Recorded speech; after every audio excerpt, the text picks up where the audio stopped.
Hello you guys, welcome back to my channel. My name's Jen and I am That Props Girl, and I am so excited to be here today. I have been waiting to film this video for the longest time and I cannot wait to get into it with you guys. Today I'm going to be doing a book review of Adam Savage's book, Every Tool is a Hammer. Now, if you were a 90s kid like me or born prior to that, you will probably be familiar with the TV show Mythbusters. Adam Savage was on that show with Jamie and a few other creators, and they created such an amazing program, which I actually really loved watching as a kid. Now, this book is not about Mythbusters necessarily, but it does mention Mythbusters. I saw this book one day in a bookstore and I thought, oh, that'll be interesting. And then when I read the blurb, it said that it was basically a book for creators. It's a chronicle of Adam's life as a maker through stories of 40 plus years of making, molding, building, and breaking. This book is a toolbox of problem solving, complete with a shop's worth of notes, tools, techniques, and materials he often uses. I read that and thought, you know what? I think I need to read this book as a props maker. So I did. So I'm going to be sharing my thoughts on it with you today. And if you can't tell by the immense amount of tabs along the side of the book, I actually took a lot of notes and I really enjoyed it. So if you are keen to see any of that, then stick around. Be sure to smash the like button because it lets me know you want to see more content like this, as well as consider hitting that subscribe button and bell. And with all of that said and done, let's jump into the book review.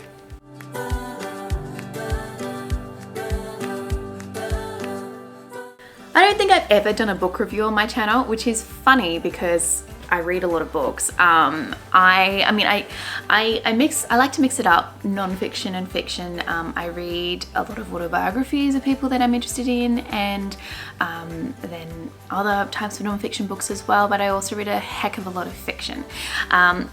So as I said in the beginning, Adam Savage, Mythbusters is where you're most likely to know him from. But what I didn't know was that he was a props maker, which blew my mind. I had no idea. So it was just one of those like cool coincidental things that I happened to pick up his book and then went, oh my gosh, this kid used to do theater. So I was like, you know what, I'm gonna really love this book. And I did. Not everything in this was like 100% relevant to me because I don't build, you know, sets and all that sort of thing, but I certainly learned an awful lot. So if you are a props maker or a set builder, or you work in any type of like the construction side of theater, then I really highly recommend reading this book because it has a lot of techniques and a lot of stories that were really, really helpful. Apart from that, Adam wrote this book for people like you and me, people who are makers and creators. And I really loved the fact that we share the same philosophy, basically that everybody is creative. He says that everybody is a maker, and I truly believe that. I underlined a lot in this book. One of the first things I underlined is in the introduction, and it said the world needs more makers, and it's so damn true. Okay, over the next page. Whenever we're driven to reach out and create something from nothing, whether it's something physical like a chair or temporal like a poem, we're contributing something of ourselves to the world.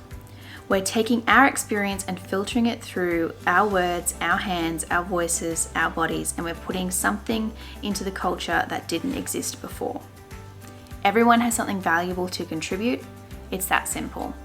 And that has always been such a huge philosophy for me, is that I really believe that every single person in this world has something to contribute, and every single person is creative in their own way. They just need to find out how their creativity manifests. And I like to use the example of an office worker, for example. So if you are an administrative worker or potentially somebody who works in accounts, and you come into a business or you work within a business and you introduce a new system, and that could literally just be a filing system, or a new way of doing a spreadsheet, or creating a spreadsheet that does X, Y, and Z.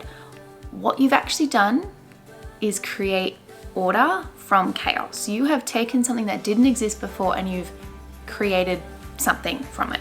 It can be as simple as recipes. It can be as simple as gardening. You know, like, it doesn't have to be this huge thing. And I think there's this misconception, which I know that Adam also goes through in here, is that creativity and art are not the same thing. They're often related to each other, but they don't mean the same thing. Art is merely the manifestation of someone else's creativity, and it's beautiful, but it's not what creativity is. And I think that that's something I just really wanted to make clear. That is my philosophy, and if you want me to go a little bit more in depth into that, I can do that in another video as well. This book also, apart from the fact that it's a really great pep talk to anybody who loves creating, he talks about his years in theatre. He talks about some sets that he designed and things that he learned and regretted and all those sorts of things. So he talks about the importance of leaning into a team and knowing and accepting your limitations and learning how to work with a tight budget and what you can do in a time frame. And they're all things that I've learned along the way, and sometimes, you know, you have to lean into the people around you and you don't always want to, but it's part of being part of a team. It was really cool for me to read it and think, oh, I'm not the only one who feels like that. Also, something that's really interesting in this book is that he has 2 chapters devoted to to-do lists and like how to write them. And I thought, why? Why do you need 2 chapters on this? Chapter 1 is on the to-do list itself, I think, or maybe it's, hang on, stand by, let me just check. No, it is 2 chapters. Because the first one is about making the to-do list, and his process is the same as my process, in that sense of what I like to do with a to-do list is usually do a brain dump and go, I'm just gonna write down every single thing that I need to do, every single thing, and then I can divide it up later. And sometimes that could be a chaotic mess, and that's okay. And if it's like related to a specific task, like for example, for my business right now, I've got a lot that I've got to do, but there's like 3 separate projects going on, but I popped it all on one list to go, this is everything, and then I can divide it out later. So that's the brain dumping phase, and then you go into like actually dividing it up into tasks. And then his second chapter, he talks about checklists, and basically that is creating further order from that chaos. And basically from there, you have the to-do list, and then you break that down into little tiny steps that you can get there.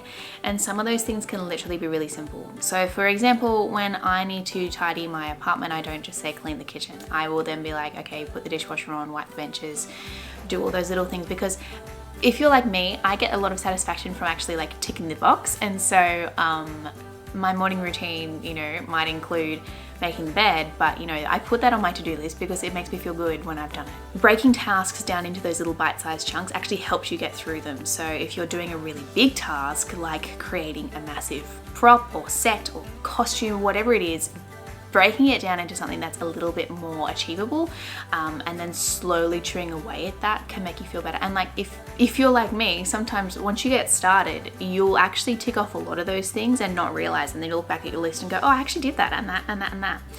So if you watched my video last year, that it was kind of a vlog when I made the bunting for Cinderella, that was a big task, but it could be broken down into step number 1, go buy the fabric. Step number 2, measure and cut the fabric.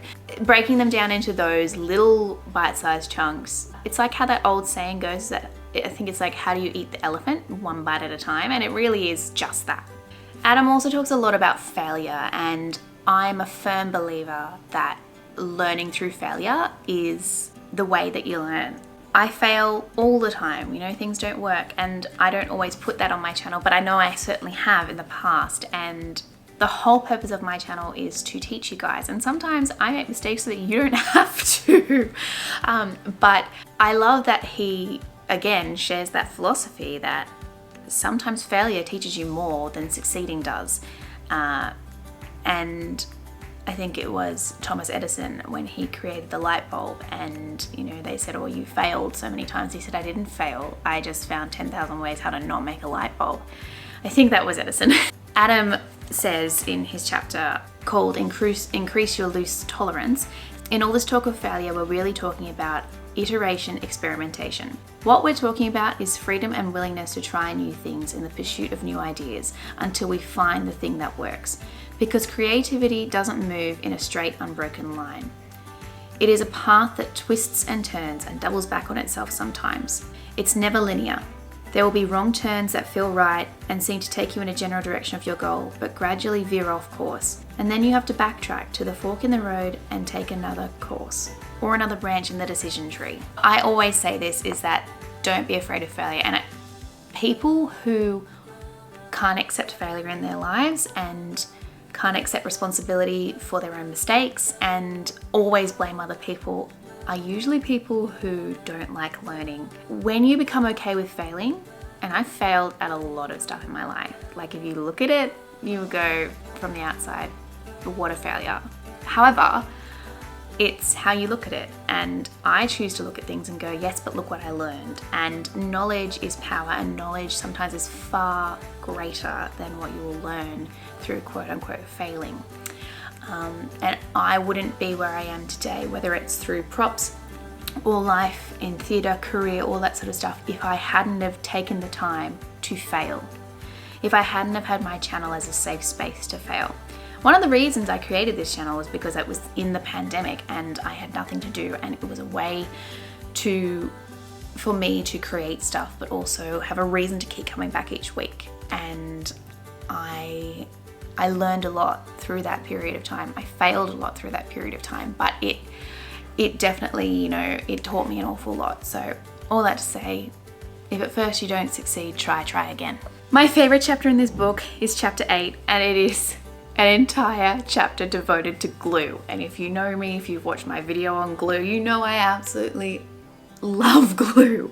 And I was so excited because it's kind of like a running joke with me and a few of my friends, you know, who work in different departments in theatre, and they'll always say, oh my gosh, if it involves glue, ask Jen, because she'll know. And I didn't go to uni, I don't know tons of stuff about a lot of other things in the world, but I always joke and say, but I know a heck of a lot about glue, and I do, because I use it all the time. It is such a versatile substance, but every single glue is different and it has a different purpose. What I learned in Adam's book, I then went and used. So when I read this book, I was working on Rocky Horror, and I read this, and then that night my head of department, because I was working in wardrobe, she asked me to repair a pair of shoes. Now the problem with repairing shoes is the fact that they need give, because obviously feet move. And so Adam talks about in the book what happens when you need to have something stay in place, but it's got to have some flexibility, and that comes with like the science side of glue, you know. And he talks about how when they put glass in windows, particularly really high story windows, you have to be able to have the glass but also the metal that holds it in, and metal expands, so it's got to be a glue that's got some give that's going to keep the glass there while the metal expands and contracts around it. It was nice to know, because everything that he said, I went, okay, I already do that, or I know that, so I was already on the right track. But I like scribbled in the margins of this book. Hang on, let me find. Like I have written, I don't know if you can see, but I've written like amen over here and haha. Amen here is next to Mod Podge. And I don't have to tell you, you can look at any of my like fake food videos and you will see I use Mod Podge in all of them. It is one of my favorite glues, and it says here, a thinner formulation of PVA glue is Mod Podge, and has become invaluable for people who make things like props, costumes, models, and things out of foam. These glues are water-based, and they have no noxious chemicals that stink up your house and are easy to clean. And then after that, he goes on to say all-purpose glues, and he said, they're a constant source of disappointment to me because so often they are not for all purposes. And I laughed so hard because I went, yes, I've seen so many all-purpose glues that you cannot use for all purposes.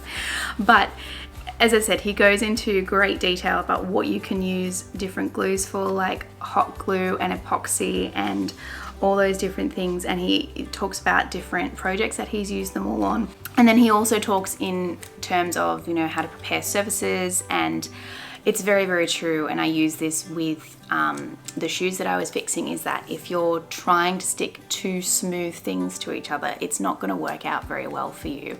If in particular that they have to move. Sometimes you need to, you know, sand stuff back to give the glue like something to grip onto. And if you've ever got your nails done, or you've watched a video of someone getting their nails done, the people at the salon will buff down your nails.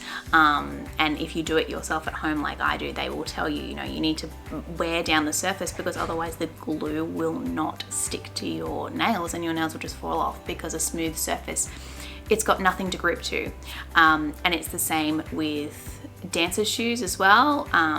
Scraping them, that's like, if you're a dancer then you'll know, normally you need to scrape the bottom of shoes because you'll slip. It's the same if you're walking outside and you wear smooth soled shoes, you'll slip because you've got nothing to grip onto. So if you rough up one of the sides, at least it has a better chance of the glue sticking. Mythbusters was one of those shows in my household that caused a lot of contention because my father is a scientist and he used to hate the show and say, oh, there's not enough science in the show. In the book, it really solidified the reason why I liked the show. And Adam says they never set out to be a science show. You know, it wasn't Weird Al. It wasn't one of those sorts of shows. What they were doing was using like some science, like physics and general science, but they were creating things. They were trialing things. They were publicly trying and failing things and working around the clock. I don't know how, like when he went into detail about how they filmed the show, I'm like, I don't know how you managed, because I would have not been very happy with the intense filming schedule, but you can read that if you read the book. But I liked the show because for me it was demonstrative of the creative process and trial and error, and that's what it really taught me, and that's what it taught a lot of people. And as I said, I didn't know that theatre and special effects were both his and Jamie's background, but it's made me appreciate the show even more. I watched the show because I got to see people making and creating things and trying things, and to me that was amazing. And it doesn't surprise me that I've grown up and become who I am today because that was the sort of TV show that I was drawn to and the type of book I was drawn to inadvertently. All that to say is that I really loved this book. I thought it was great. I think there's an awful lot that you can take away from this, even if you don't work in props, but if you are a creator in some way, shape or form, particularly if you're using your hands and that sort of thing and physically making things. But I think that there's a lot of merit in this for any creator anywhere. Or if you're just interested in Adam Savage's life, it was such a great read and I got through it fairly quickly, and as I said, absolutely loved it. I learned a lot, and as I said, I referenced it when I was fixing the shoes. There are so many things that you can take away from this book, and I'm not going to go into all of them now, but I encourage you, get this book. I'll put a link down below to it in my Amazon store, and if you wish to purchase it yourself, you can buy it there or buy it wherever you buy your books, but can highly recommend. I think I gave this maybe like a 4.5 in terms of stars. I hope you guys enjoyed this video. Be sure to smash the like button if you did, because it lets me know you want to see more content like this, as well as consider hitting that subscribe button and bell. If you want to see any more book reviews, leave me a comment down below. I would love to be able to share more information with you guys, and that's all. See you guys next time. Bye.